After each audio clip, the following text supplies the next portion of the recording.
Hello बच्चों, इस video में हम पढ़ने वाले हैं चैप्टर नंबर 3। मेरे पास एसएसटी की बुक है क्लास 6 की और इसमें हम चैप्टर नंबर 3 को पढ़ेंगे। चैप्टर नंबर 3 का नेम है लैंड फॉर्म्स एंड लाइफ, यानी कि भूरोप और जीवन। तो सबसे पहले मैं आपको इस चैप्टर को हिंदी में समझाऊंगी और उसके बाद इसका जो बुक वर्क है वो पूरा कराऊंगी। तो आपको वीडियो बिल्कुल स्किप नहीं करनी है और चैप्टर को ध्यान से समझना है। हम इस बुक के 2 लेसन यानी 1 और 2 लास्ट वीडियो में कंप्लीट कर चुके हैं। तो शुरू करते हैं बच्चों। हाँ, तो फर्स्ट पॉइंट पे दिया हुआ है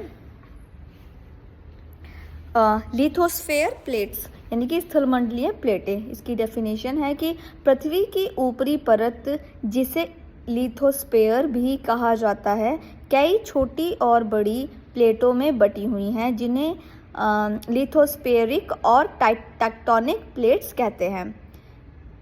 गति, ये प्लेटें नीचे मौजूद अर्ध पिघली हुई एस्थेनोस्फीयर की परत पर तैरती हैं और हर साल कुछ किलोमीटर की गति से बहुत धीमी चाल से चलती हैं। इसका जो महत्व है कि इन प्लेटों के किनारे बहुत महत्वपूर्ण होते हैं, क्योंकि अधिकांश विवर्तनिक गतिविधियां जैसे कि भूकंप, ज्वालामुखी, फॉल्टिंग और पर्वतों का जो निर्माण है इन्हीं के किनारों पर होता है। इसके बाद देखिए अर्थ मूवमेंट, यानी पृथ्वी की गतियाँ। पृथ्वी के अंदर सक्रिय पिघला हुआ मैग्मा और अन्य ताकतें इसकी परत पर बदलाव लाती हैं। इन ताकतों को 2 भागों में बांटा गया है, जैसे कि एंडोगेनिक फोर्सेस जो पृथ्वी के आंतरिक भाग में काम करते हैं, या एक्सोगेनिक फोर्सेस जो पृथ्वी की सतह पर काम करते हैं। अब देखिए यहाँ पर एंडोगेनिक फोर्सेस, एंडो का अर्थ है अंदर और गैनिक का अर्थ है उत्पत्ति। ये 2 प्रकार की गतियाँ पैदा करते हैं। स्लो मूवमेंट, इन्हें डायस्ट्रोफिक फोर्सेस भी कहा जाता है, या वर्टिकल गति। इसके कारण पृथ्वी की सतह का उत्थान या धंसाव होता है, जिससे पठार और घाटियाँ बनती हैं। हॉरिजॉन्टल गति, इसके कारण वलन फोल्डिंग और फोल्टिंग होता है, जिससे मोड़दार पर्वतें और रिफ्ट घाटियों का निर्माण होता है। सडन मूवमेंट, इसके कारण पृथ्वी पर अचानक और विनाशकारी घटनाएं होती हैं, जैसे वोल्केनो। पृथ्वी की क्रस्ट में एक छेद या दरार जिसमें पिघला हुआ पदार्थ, गैस और राख अचानक बाहर निकलते हैं। ज्वालामुखी 3 प्रकार के होते हैं, जैसे एक्टिव वोल्केनो, डोरमेंट वोल्केनोस और एक्सटिंक्ट वोल्केनोस। तो एक्टिव वोल्केनो किसे कहते हैं? जिनसे अक्सर विस्फोट होता रहता है, जैसे कि इटली के स्टोम्बोली और एटना। डोरमेंट वोल्केनोस किसे कहते हैं? जो हाल ही के समय में नहीं फटे हैं लेकिन भविष्य में फट सकते हैं, जैसे अफ्रीका का किलिमंजारो। एक्सटिंक्ट वोल्केनोस, जिनके ऐतिहासिक काल में फटने की कोई संभावना नहीं रही है, यानी कि वो आगे विलुप्त हो गए हैं, वो फटेंगे नहीं। तो जैसे दक्षिण अमेरिका का एकांगुआ। अर्थक्वेक क्या होता है? तो पृथ्वी की क्रस्ट में होने वाले कंपन को भूकंप कहते हैं, जिसकी आंतरिक बिंदु से भूकंप शुरू होता है और उसे सिस्मिक फोकस कहते हैं, और इसके ठीक ऊपर सतह पर स्थित बिंदु को अधिकेंद्र कहा जाता है, यानी कि एपिसेंटर कहा जाता है। इसे सिस्मोग्राफ से मापा जाता है और इसकी तीव्रता रिएक्टर स्केल पर मापी जाती है 0 से 9।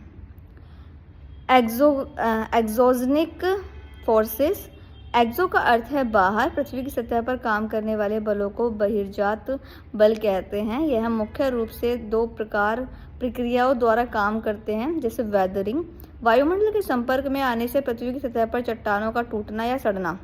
ग्रेजुएशन, बहते पानी, हवा, हिमनद और द्वारा सतह को एक समान स्तर पर लाना। इसके 2 हिस्से हैं, डिग्रेडेशन, ऊंचे स्थानों को कटना, और एग्रेडेशन, नीचे स्थानों का भरना। Major landforms, work of running water river, बहते पानी या नदी के कार्य, जैसे erosional landforms, waterfall, V shaped valley, meanders, oxbow lakes. Depositional landforms कौन सी होती हैं? जैसे फ्लड प्लेन्स, यानी बाढ़ के मैदान, लीविस, प्राकृतिक तटबंध, डेल्टा, नदी के मुहाने पर त्रिकोणीय भूमि। Work of sea currents of waves, अपरदनात्मक सी केव्स समुद्री गुफाएं, समुद्री मेहराब सी आर्चेस, सी क्लिफ समुद्री भृगु, स्ट्रैक्स समुद्री स्तंभ, निक्षेपात्मक benches, bars and barriers. Work of glacier, बर्फ़ की नदी के कार्य क्या हैं? जब ग्लेशियर पिघलते हैं तो मिट्टी पत्थर जमा करते हैं तो उन्हें हिमोड कहते हैं, यानी मोरेनो कहते हैं। इनके अलावा यह एरेस्टिस यू शेप्ड वैली और पहाड़ों की झीलें लेक्स बनाते हैं। वर्क ऑफ वाइंड, हवा के कार्य क्या हैं? तो हवा मुख्य रूप से मरुस्थलीय रेगिस्तान क्षेत्रों में काम करती है, जैसे अपरदनात्मक मशरूम रॉक्स, जिसका आधार पतला और शीर्ष चौड़ा होता है। निक्षेपणात्मक जैसे सैंड डंस, बालू के टीले, लोएस, हवा द्वारा उड़ाई गई बारीक धूल का दूर क्षेत्र का बड़ा जमाव। तो यहाँ पर हो गया है ये चैप्टर पूरा। आई होप आपको पूरा चैप्टर समझ में आ गया होगा। जो मेन पॉइंट्स थे वो मैंने आपको हिंदी में आपको क्लियर कर दिए हैं। आई होप आपको समझ में आ गए होंगे। तो अब हम करेंगे इसका book work.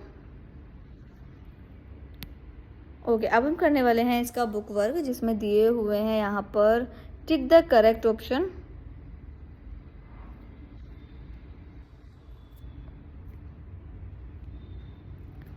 Okay, tick the correct option दिए हुए हैं जो कि आपको कंप्लीट कर लेने हैं। और इसके बाद यहाँ पर दिया हुआ है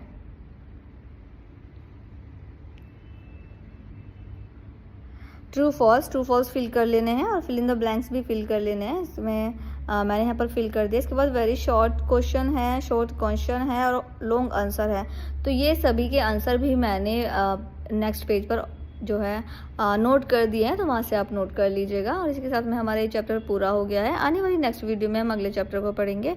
इस चैप्टर के जो मेन पॉइंट्स थे वो मैंने आपको क्लियर कर दिए हैं, क्योंकि काफ़ी लेंथी चैप्टर था, काफ़ी समय लग जाता, तो हिंदी में प्रॉपर अनुवाद मैं नहीं कर सकती। मैंने जो है मेन पॉइंट्स आपको समझाए, जो आपको समझने चाहिए, जो आपको पता होने चाहिए, तो वो मैंने आपको क्लियर कर दिए हैं। और आने वाली नेक्स्ट वीडियो में हम नेक्स्ट चैप्टर को पढ़ेंगे। लास्ट चैप्टर्स जो हमने पूरे किए हैं उनके लिंक आपको डिस्क्रिप्शन बॉक्स में मिल जाएंगे। प्लेलिस्ट में आपको वीडियोस मिल जाएंगी और भी सब्जेक्ट की, तो वो चेक कर लीजिएगा। अगर आपका किसी सब्जेक्ट में वर्क पूरा नहीं है, चैप्टर को समझना है, तो आपको प्लेलिस्ट में चेक कर लीजिएगा। दूसरी क्लासेस की और साथ में इस क्लासेस की भी और सब्जेक्ट की वीडियोस उसमें अवेलेबल है।